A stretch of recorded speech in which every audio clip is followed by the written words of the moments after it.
আসসালামু আলাইকুম রহমতুল্লাহি ওয়া বারাকাতুহু। গাইস, সবাই কেমন আছেন? আশা করি ভালো আছেন। তো আজকে আসলাম পদ্মা সেতুতে ঘুরতে। তো পদ্মা সেতু ঘুরে দেখবো আজকে। আমার সাথে আসছেন আরও অনেকেই, তার আমার পিছনে।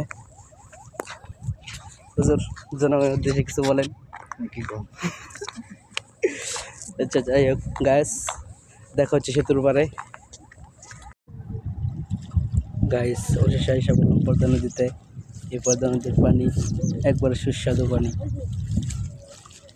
তো নদীর মধ্যে অনেক নৌকা আছে, লঞ্চ আছে, কতটুকু দেখা যায় জানি না। সেতু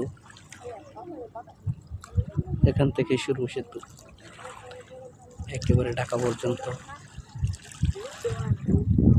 যাই হোক, প্রথমবারের মতো আসলাম, তো অন্যরকম একটা নদী, প্রচণ্ড পরিমাণে বাতাস। হুজুর আছেন সাথে।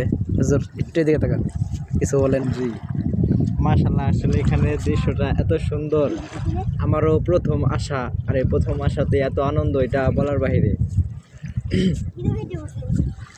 যাই হোক গাইস, এতটুকুই। আর কি বলবো, বলে আমাকে কিছুই পাচ্ছি না। তো বাই।